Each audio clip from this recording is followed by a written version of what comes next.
ஆண்டவரும் இரட்சகரும் மீட்பருமாய் இருக்கிற இயேசு கிறிஸ்துவின் நாமத்தினால உங்களை வாழ்த்துகிறோம்.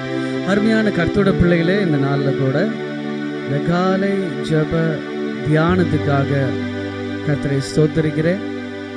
கர்த்தருடைய ஆவியானவர் நம்மை நடத்துவாராக. அவரே போதுமானவர். இந்த ஆராதனைக்காக நாம் ஜெபிப்போம். கல்வாரியின் அன்பினையே கண்டு விரைந்தோடி வந்தேன். கல்வாரியின் அன்பினையே கண்டு விரைந்தோடி வந்தேன். கழுவும் தீரு இரத்தத்தால் ஆண்டவரே கழுவிடுமே. ஆண்டவரே இரத்தத்தால் எங்களை கழுவுங்கப்பா. ஒரு பரிசுத்த இரத்தம் இந்த நாள்ல கூட எங்களை கழுவி சுத்திகரிக்கட்டும். இந்த நாள் ஜெபத்தை ஆசீர்வதியும். பரிசுத்த ஆவியானவர் வருவீராக. நீர் இந்த ஜெபம் முழுவதும் நீர் நடத்தி கொடுக்க ஜெபிக்கிறோம். பரிசுத்த ஆவியோட வல்லமை இந்த நாள் முழுவதும் பிள்ளைகளுக்கு காணப்படட்டும்பா. இயேசு கிறிஸ்துவின் நாமத்தில் ஜெபிக்கிறோம். பரிசுத்தமுள்ள பரலோக பிதாவே, ஆமென். நாம் கர்த்தரை பாடி துதித்து மகிமைப்படுத்துவோம். கர்த்தருடைய நாமம் மகிமைப்படுவதாக. ஆமென், ஆமென். Praise the Lord. Hallelujah. Hallelujah. இந்த அதிகாலை நேரத்தை கொடுத்த தேவனுக்காக நன்றி செலுத்துகிறோம். இந்த நியூ கிரேஸ் டிவி மூலமாக உங்களை பார்ப்பதில் மிக்க மகிழ்ச்சி அடைகிறோம். ஒவ்வொரு நாளும் ஆண்டவரை துதித்து ஆராதித்து மகிழ்ந்து கொண்டாடுகிறோம். இந்த நாளிலும் கூட நம்ம இருக்கும் இடத்திலிருந்து ஒரு சின்ன ஜெபம் செய்துட்டு ஆண்டவரை துதித்து துதிகளின் மத்தியில் வாசம் செய்கிற தேவாதி தேவனை ஆராதிப்போம். அன்பின் பரலோக பிதாவே, பரிசுத்த ஆவியானவரே, எங்களோடு இந்த ஆளுகை செய்கின்ற தேவாதி தேவனே, இந்த நாளை எங்களை கொடுத்ததற்காக நன்றி செலுத்துகிறோம் அப்பா. உம்மை போற்றி புகழ்ந்து பாட எங்களை வைப்பதற்காக கொடான கோடி நன்றி செலுத்துகிறோம்ப்பா. ஒரு நாளும் அதிசயமாக நடத்துகின்ற தேவாதி தேவனப்பா. நீங்கள் இந்த நேரத்தில் கூட இந்த நியூ கிரேஸ் டிவிலாம் பார்த்துக்கிற சகோதர சகோதரிகளையும் அவர் குடும்பங்களை ஆசீர்வதிக்கும்படி உங்கள் கரங்களை ஒப்புக் கொடுக்குறோம். வல்லமையாக எடுத்து பயன்படுத்துங்க. பெரிய காரியங்களை செய்யுங்க. எல்லா துதி கன மகிமையில உமக்கே நாங்கள் செலுத்துகிறோம். மீட்பர் இயேசு கிறிஸ்துவின் நாமத்தினால ஜெபிக்கிறோம் ஜீவனுள்ள நல்ல பிதாவே, ஆமென், ஆமென். ஹல்லேலூயா. இந்த நாளில் கூட இருக்கும் இடத்திலிருந்து ஆண்டவனை துதித்து பாடி கொண்டாடும்.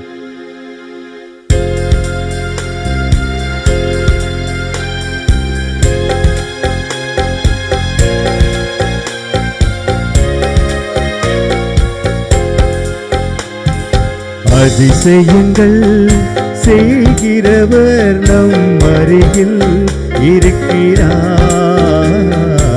அற்புதங்கள் செய்கிறவர் என்றும் நமக்குள் வசிக்கிறார். அதிசயங்கள் செய்கிறவர் நம் அருகில் இருக்கிறார். அற்புதங்கள் செய்கிறவர் என்றும் நமக்குள் வசிக்கிறார். தண்ணீரை இரத்தமாய் மாற்றினார் அதிசயம். தண்ணீரை இரத்தமாய் மாற்றினார் அதிசயம். வெறும் தண்ணீரை திராட்சரசமாய் மாற்றினார் அதிசயம். வெறும் தண்ணீரை திராட்சரசமாய் மாற்றினார் அதிசயம். அதிசயங்கள் செய்கிறவர் நம் அருகில் இருக்கிறார்.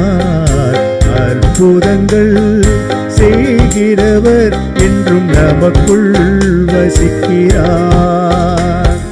செங்கடலை இரண்டாக பிளந்திட்டார் அதிசயம். செங்கடலை இரண்டாக பிளந்திட்டார் அதிசயம். புயல் காற்றையும் தம் வார்த்தையாலே அடக்கினார் அதிசயம். வார்த்தையாலே அடக்கினார் அதிசயம். அதிசயங்கள் செய்கிறவர் நம் அருகில் இருக்கிறார். அற்புதங்கள் செய்கிறவர் என்றும் நமக்குள் வசிக்கிறார். குருடருக்கும் செவிடருக்கும் சுகம் தந்தார் அதிசயம். குருடருக்கும் செவிடருக்கும் சுகம் தந்தார் அதிசயம். ஒரு சொல்லாலே மரித்தோரை எழுப்பினார் அதிசயம். ஒரு சொல்லாலே மரித்தோரை எழுப்பினார் அதிசயம். அதிசயங்கள் செய்கிறவர் நம் அருகில் இருக்கிறார். அற்புதங்கள் செய்கிறவர் என்றும் நமக்குள் வசிக்கிறார். பாவியான என்னையுமே உயர்த்தினார் அதிசயம். பாவியான என்னையுமே உயர்த்தினார் அதிசயம். ஏழையின் மீது நேசக்கரம் நீட்டினார் அதிசயம். ஏழையின் மீது நேசக்கரம் நீட்டினார் அதிசயம். அதிசயங்கள் செய்கிறவர் நம் அருகில் இருக்கிறார். அற்புதங்கள் செய்கிறவர் என்றும் நமக்குள் வசிக்கிறார். அதிசயங்கள் செய்கிறவர் நம் அருகில் இருக்கிறார். அற்புதங்கள் செய்கிறவர் என்றும் நமக்குள் வசிக்கிறார். ஆண்டவரே, அதிசயமாக எங்களை நடத்துகின்ற தேவனே, எங்களோடு இருந்து ஆளுகை செய்கின்ற தேவாதி தேவனப்பா, இந்த நாளும் கூட ஒவ்வொரு நாளும் எங்களோடு நீ வசிக்கிற ஆண்டவரே.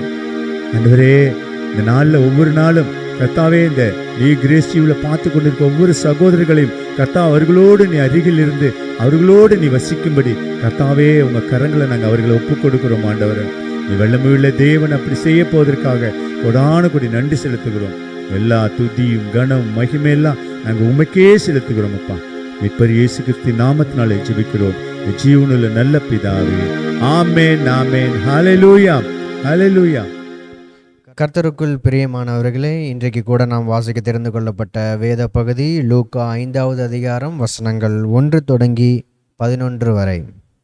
பின்பு அவர் கெனசரேத் கடலருகே நின்றபோது திரளான ஜனங்கள் தேவ வசனத்தை கேட்கும்படி அவரிடத்தில் நெருங்கினார்கள்.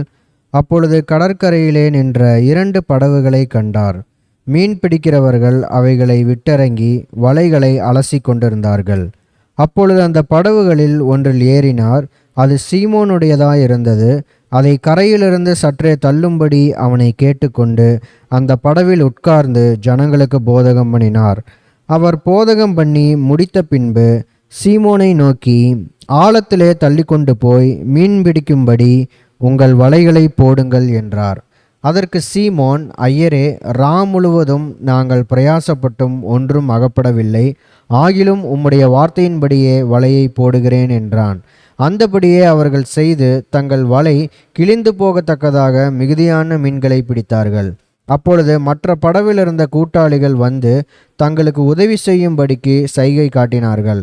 அவர்கள் வந்து 2 படகுகளும் அமிழத்தக்கதாக நிரப்பினார்கள். சீமோன் பேதுரு அதை கண்டு இயேசுவின் பாதத்தில் விழுந்து, ஆண்டவரே, நான் பாவியான மனுஷன், நீர் என்னை விட்டு போக வேண்டும் என்றான். அவர்கள் திரளான மீன்களை பிடித்தது நிமித்தம் அவனுக்கும் அவனோடு கூட இருந்த யாவருக்கும் பிரமிப்புண்டானபடியினால் அப்படி சொன்னான்.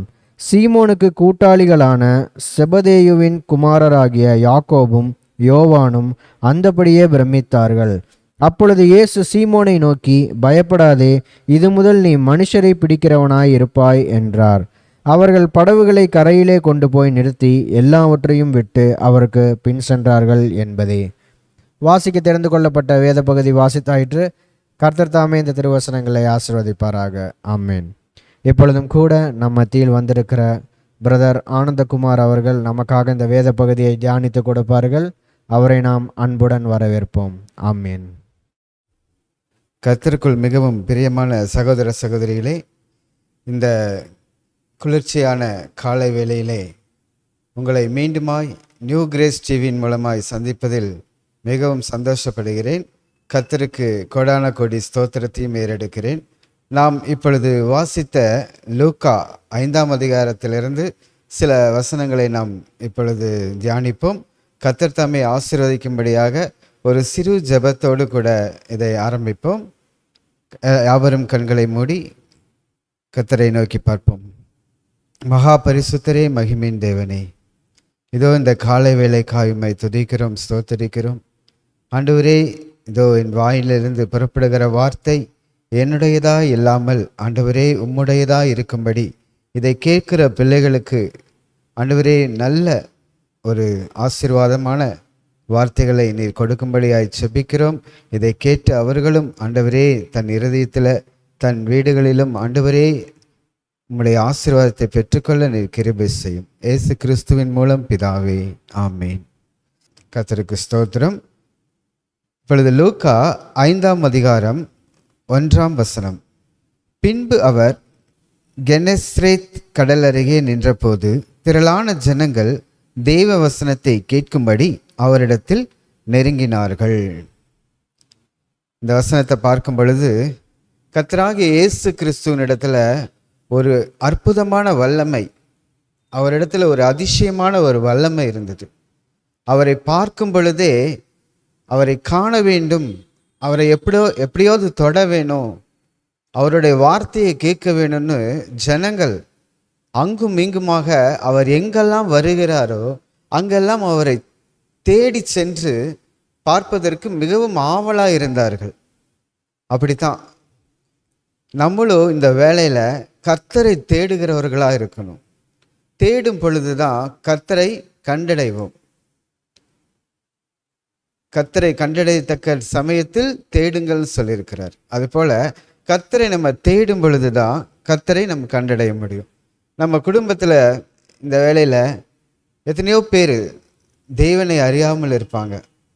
அவர்களெல்லாம் தேவனை அறிந்து கொள்ளும்படியாக அவர்களுக்கு இயேசு கிறிஸ்துவை பற்றி நம்ம ஒவ்வொரு நாளும் சொல்லணும். சொல்லும் பொழுது தான் அவர்கள் தேவனை அறிகிற அறிவில் வளர முடியும். அப்படிதான் அந்த ஜனங்கள் அவர் அந்த கடல் அருகிலே வரும்பொழுது திரளான ஜனங்கள் இயேசுவிடம் ஓடி வந்தார்கள். ஏன் ஓடி வந்தாங்க? அவர் ஏதாவது பணம் கொடுக்குறாரா, இல்லை ஏதோ பொருள் கொடுக்குறாரா? எதுவும் இல்லைங்க. வசனத்தை அவர் விதைக்கிற தேவனாய் வந்தார், வார்த்தையை அனுப்புகிற தேவனாய் வந்தார். அதனால ஜனங்க அவருடைய வாயிலிருந்து என்ன வசனம் புறப்படுது அதை கேட்கணும் அப்படிங்கிற ஒரு ஆவலோடு கூட அந்த கடற்கரையாக ஓடி வந்தார்கள். 2வது வசனம் பாருங்க. அப்பொழுது கடற்கரையில் நின்று 2 படகுகளை கண்டார். மீன் பிடிக்கிறவர்கள் அவைகளை விட்டிறங்கி வலைகளை அலாசி கொண்டிருந்தார்கள். அந்த கடல் அருகே பார்த்தீங்கன்னா 2 படகு இருக்கு.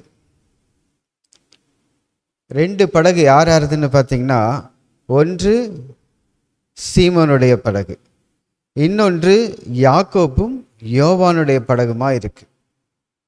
அப்போ முதலாவது தேவன் என்ன தெரிந்து கொள்கிறார் தெரியுங்களா?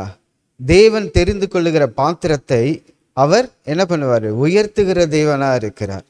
இதை கேட்டுக்கொண்டிருக்கிற ஜனமே, உங்க குடும்பத்துல யாராவது தேவனை அறியாத இருந்தார்கள் கூட, ஆனால் அறியப்பட்டவர்கள் ஒருவர் இருப்பாங்க.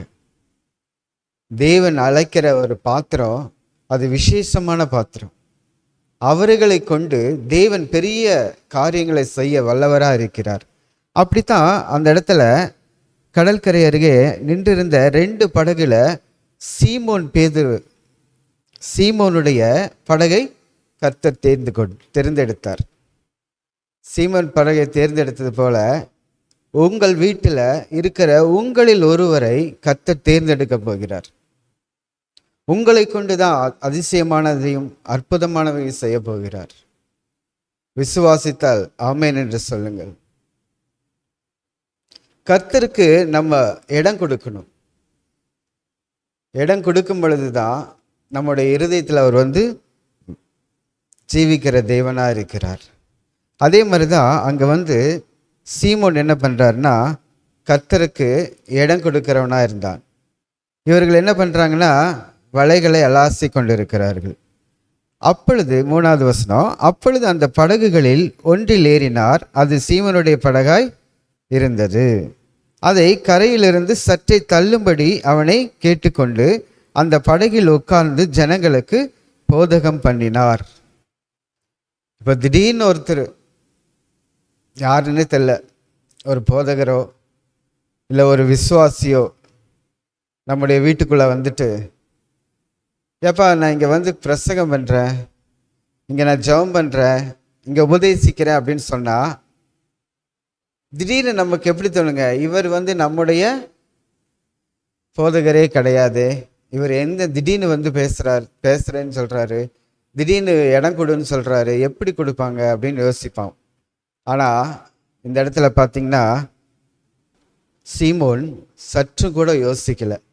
அவருடைய வார்த்தைக்கு கீழ்ப்படிந்தவனாய் அவன் என்ன பண்ணாங்கன்னா தன்னோட படகுல இடம் கொடுத்தது மாத்திரமில்லை, அந்த படகை சற்று கொஞ்சம் தள்ளி நிறுத்தி அவரை அதில் உட்கார செய்கிறான்.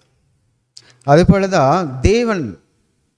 தேவனாகிய இயேசு கிறிஸ்துவை நாம் நம்முடைய வீட்டிலும் நம்முடைய இருதயத்திலும் ஏற்றுக்கொள்ளும் பொழுது அவர் நம்மில் வாசம் பண்ணுகிற தேவனாக இருக்கிறார்.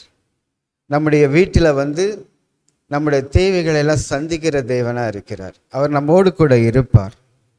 4வது வசனம் பாருங்க. அவர் போதகம் பண்ணி முடித்த பின்பு சீமோனை நோக்கி, ஆழத்தில் தள்ளி கொண்டு போய் மீன் பிடிக்கும்படி உங்கள் வலைகளை போடுங்கள் என்றார். இங்கே பார்த்தீங்கன்னா அவர் போதகமெல்லாம் பண்ணி முடிச்சிட்டார். ஜனங்கள் அவரை கூடி இருக்காங்க.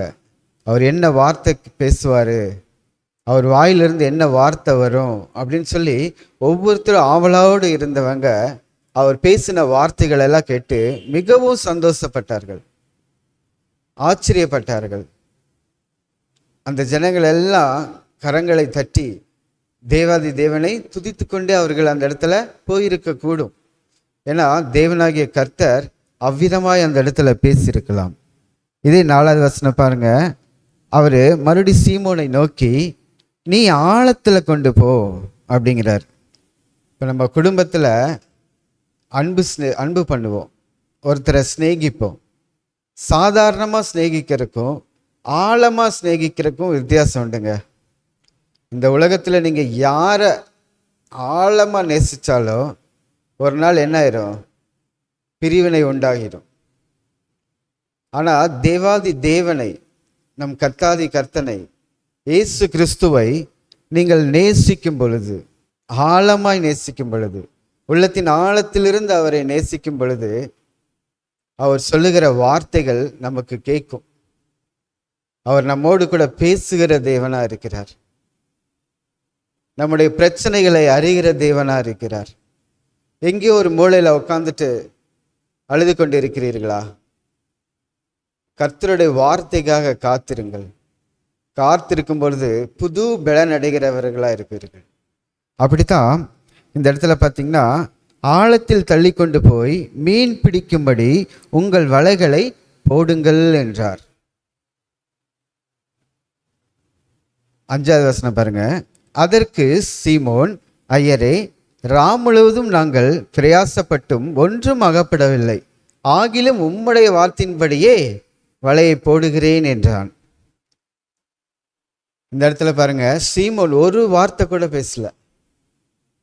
சீமோன் மீன் பிடிக்கிற தொழில் செய்கிறவன். அவனுக்கு எங்கே மீன் கிடைக்கும், எந்த இடத்துல வலை போட்டால் மீன் கிடைக்கும் அப்படின்னு நன்றாக அறிந்திருக்கிற ஒரு மகன்.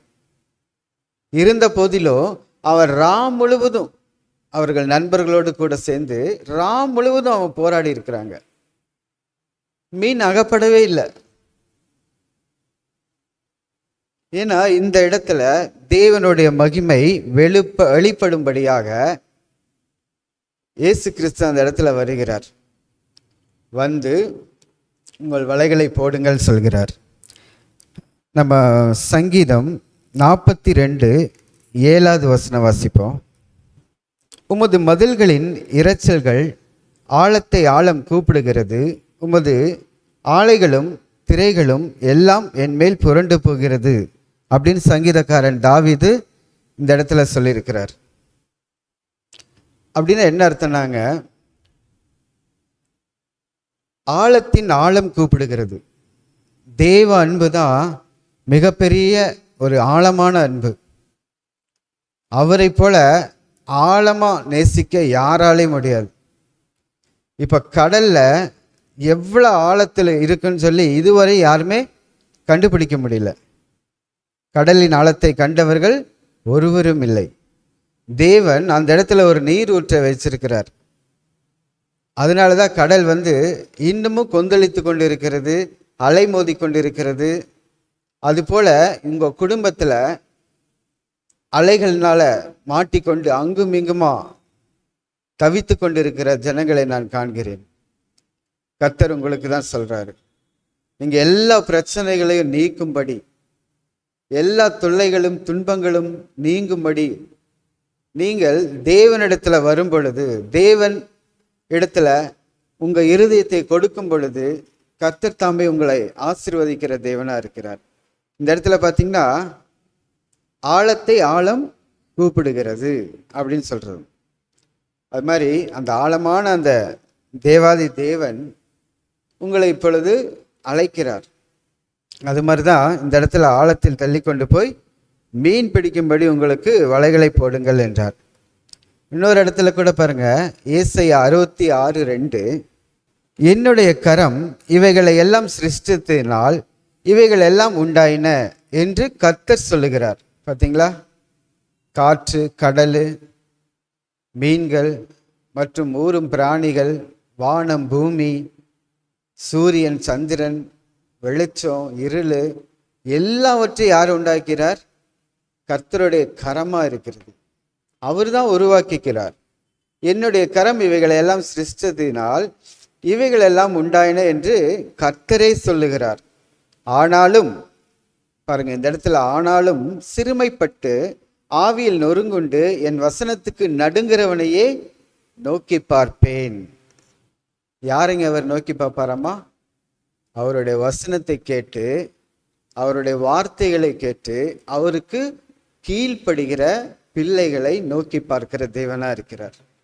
இந்த காலை வேளையில் இதை கேட்டுக்கொண்டு இருக்கிற பிள்ளைகளே, யாரெல்லாம் நீங்கள் தேவனுக்கு கீழ்ப்படியாமல், அவருடைய வார்த்தைகளுக்கு கீழ்ப்படியாமல் இருக்கிறீர்களோ, சற்று அந்த பரமாக தேவனை நோக்கி நீங்கள் விண்ணப்பிக்கணும். ஆண்டவரே, நான் இனிமேல் கீழ்ப்படுகிறேன்ப்பா, உங்களுடைய வார்த்தைகளை கேட்குற சுவாமி, என்னை மன்னியும் சொல்லி நீங்கள் ஏறெடுக்கிற விண்ணப்பங்களுக்கு அவர் ஆம் என்றும் ஆமேன் என்றும் பதில் கொடுக்கிற தேவனா இருக்கிறார். அல்லேலூயா. பாருங்க, மீண்டுமா வாங்க, லூக்கா 5:6. அந்தபடியே அவர்கள் செய்து தங்கள் வலையை கிழிந்து போகத்தக்கதாக மிகுதியான மீன்களை பிடித்தார்கள் என்று பார்க்கிறோம். தேவனுக்கு கீழ்ப்படிந்தா போதுங்க. அவருடைய வார்த்தைக்கு கீழ்ப்படிந்து அவர் என்ன சொல்றாரோ அதை கேட்கும் பொழுது ஆழத்துல போனா போகணும். ஆழமான அன்பை தேவனிடத்துல வைங்கன்னு சொன்னா வைக்கணும். சில பேர் பார்த்தீங்கன்னா சபைக்கு வர்றதே அசால்ட்டா வருவாங்க. ஏதோ ஏனாதானான்னு ஏனாதானான்னு போயிடுவாங்க. தேவனிடத்துல உண்மையான அன்பு இல்லை. போதகர் இடத்துல உண்மையான அன்பு இல்லை. போதகர் சொல்லுகிற வார்த்தைகளை கேட்கறது இல்லை. அவர் இந்த கால் சொன்னார்னா இந்த காலில் வாங்கி இந்த காலை விட்டுருவாங்க. அப்படிலாம் இருக்கக்கூடாது. தேவனுக்கு கீழ்ப்படுகிறது போல போதகர்களுக்கும் நம்ம கீழ்ப்படியும் பொழுது வீட்டில் உள்ள பெரியோர்களுக்கும் கீழ்ப்படின. அதே மாதிரி பெற்றோர்களுக்கு கீழ்ப்படுகிற பிள்ளைகளாக இருந்தாதான் தேவனுக்கு ரொம்ப பிரியமானவர்கள் என்று வேதத்தில் அநேக இடத்துல சொல்லியிருக்கிறது. அதனால தான் உன் தாயும் தகப்பனையும் கனம் பண்ணுன்னு சொல்லியிருக்கிறார். அதனால இவர் என்ன பண்ணாருன்னா அத்தனை நேரம் என்ன பண்ணாரு, வசனங்களை கேட்டாரு. எல்லாம் கேட்டுட்டு ஆண்டவர் சொல்லும் பொழுது படகை கொஞ்சம் என்ன பண்ணாரு, ஆழத்துக்கு கொண்டு போனாருங்க. வலைய போட்டாங்க. வலைய போட்டோன்னா 7வது வசனம் பார்த்தீங்கன்னா 6வது வசனம் பார்த்தீங்கன்னா, கிழிந்து போகத்தக்கதான மிகுதியான மீன்களை பிடித்தார்கள். தேவனுடைய வார்த்தையை கேட்கும் பொழுது உங்களுடைய பிஸ்னஸ், உங்களுடைய பொருளாதாரம், உங்களுடைய வறுமை, இல்லாமை எல்லாவற்றையும் மாற்றுகிற தேவன் ஒருவர் உண்டு. அவர் கிழிந்து போகும்படியான ஆசீர்வாதத்தை உங்களுக்கு கட்டளையிடுகிற தேவனாக இருக்கிறார். 7வது வசனம் பாருங்க. அப்பொழுது மற்ற படகில் இருந்த கூட்டாளிகள் வந்து தங்களுக்கு உதவி செய்யும்படி சைகை காட்டினார்கள். அவர்கள் வந்து 2 படகுகளும் அமிழத்தக்கதாக நிரப்பினார்கள். யாருங்க கூட்டாளிகள்? யாருன்னு பார்க்கும்போது யாக்கோப்பும் யோவானும். அவர்கள் ஒரு படகு வச்சிருந்தாங்க இல்லையா, அந்த படகையும் கொண்டு வாங்கன்னு சொல்லி அந்த படகு நிறைச்சு இந்த படகு நிறைச்சு ஆண்டவர் ஆசீர்வதித்தா இப்படிதான் வீடுகளெல்லாம் நிறைந்து போயிடும், பொருட்களால் நிறையும், ஐஸ்வர்யத்தினால நிறையும். தேவன் அப்படி ஆசீர்வதிக்கிற தேவனா இருக்கிறார். நீங்க ஒன்று தான் செய்யணும், அவருடைய வார்த்தைக்கு கீழ்ப்படியணும், அவரை தேடணும், அவருடைய வேதத்துல வசனம் என்ன சொல்லுதுன்னு தேடணும். தேடும் பொழுது அப்படி ஒரு ஆசீர்வாதத்தை உங்களுக்கு ஆண்டவர் கொடுக்கிற தேவனா இருக்கிறார். சீமோன் பேதுரு 8வது வசனம் பாருங்க. சீமோன் பேதுரு அதை கண்டு இயேசுவின் பாதத்தில் விழுந்து, ஆண்டவரே, நான் பாவியான மனுஷன், நீர் என்னை விட்டு போக வேண்டும் என்றான். முழுதும் கஷ்டப்பட்டாங்க இல்லையா, கஷ்டப்பட்டு ஒன்றும் ஆகப்படலை. அவனுக்குள்ளார ஒரு பெருமை வரல. இவ்வளோ மீன் கிடைச்சன பெருமை வரல. அந்த இடத்துல தேவனை மகிமைப்படுத்தலாம். ஆண்டவரே, நான் மனசில் நினச்சேன் மீன் நைட்டு ஃபுல்லாக கிடைக்கலையே, இப்போ கிடைக்குமான்ட்டு. ஆனால் நீ சொன்ன ஒரு வார்த்தை நிமித்தம் இவ்வளோ மீன்கள், திரளான மீன்கள் வந்துடுச்சு அப்பா அப்படின்னு அவனுக்குள்ள குத்தப்பட்டவனா அவன் சொல்கிறான். அவருடைய பாதத்தில் விழுந்து, ஆண்டவரே, நான் பாவியான மனுஷன். இந்த உலகத்தில் எல்லாருமே பாவிக்குதாங்க. நான் பரிசுத்தவான் நீதிமான் சொல்லி யாரும் இல்லை. தேவன் தான் ஒருவனை பரிசுத்தப்படுத்துகிறதும் நீதிமானாக்கப்படுகிறதும் தேவன் மாத்திரம்தான். அதனால தான் அந்த இடத்துல நான் பாவியான மனுஷன், நீர் என்னை விட்டு போக வேண்டும் என்றான். 9வது வசனம் பாருங்க. அவர்கள் திரளான மீன்களை பிடித்தது நிமித்தம் அவனுக்கும் அவனோடு கூட இருந்த யாவருக்கும் பிரமிப்புண்டானபடியினால் அப்படி சொன்னான்.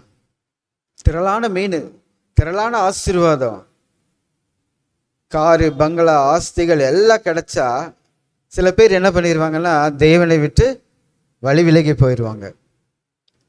என்னமோ அவங்களே சம்பாரிச்ச மாதிரியும், தேவன் ஒருவர் மாத்திரம் இருந்து அவனுக்கு உடல் சுகம் பலன் கொடுக்கலைன்னா எப்படிங்க அவனால் உழைக்க முடியும்? எப்படி அவனால் சம்பாதிக்க முடியும்? எப்படி பொருட்களை சேர்க்க முடியும்? கொஞ்சம் சற்று யோசித்து பாருங்க.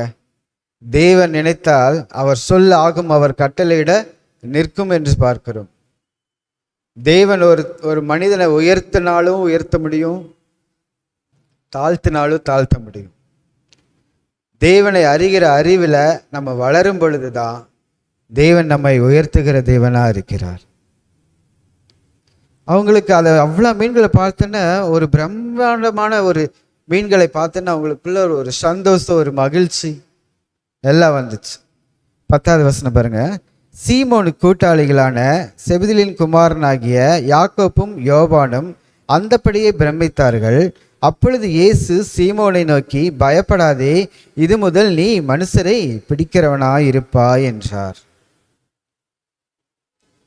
இத்தனை நாள் அவன் என்ன பண்ணிட்டு இருந்தாங்க? மீன்பிடி தொழிலில் வளர்ந்து கொண்டிருந்தான், வாழ்ந்து கொண்டிருந்தான். இப்போ திடீர்னு ஒரு போதகர் வந்து, நீ செய்கிற தொழிலை விட்டுட்டு ஊழியத்துக்கு வாப்பா அப்படின்னு சொன்னா நம்ம என்ன பண்ணுவோம்? யோசிப்போம், என்னடா திடீர்னு வந்தாரு ஊழியத்துக்கு வான்னு சொல்றாருன்னு சொல்லி. ஆனால் இந்த இடத்துல பாருங்க, சீமோன் அப்படியே கீழ்ப்படுகிறான். தேவன் சொல்றாரு, நீ பயப்படாதே.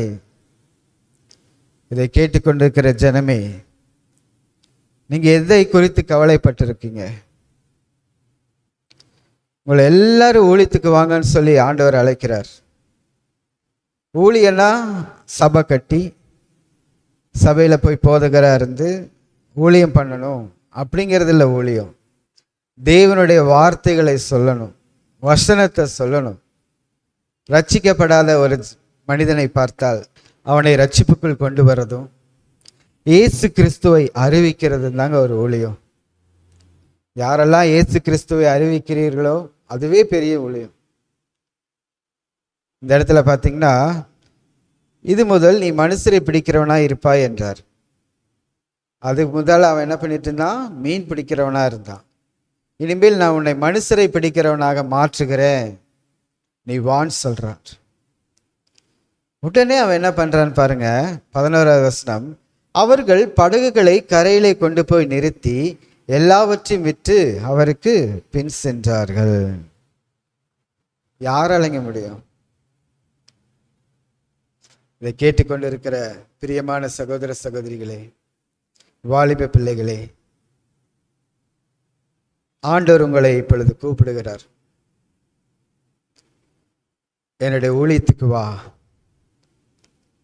அப்படின்னு கூப்பிடும் பொழுது, இங்கே சீமோன் பேதுரு, யாக்கோப்பு, யோவான் பார்த்தீங்கன்னா அப்படியே அந்த படகுகளை கரையில் தள்ளிவிட்டு அவங்க சம்பாதித்த அத்தனை மீன்களையும் விட்டுவிட்டு தேவனுக்கு பின்னாக சென்றார்கள் என்று வாசிக்கிறோம்.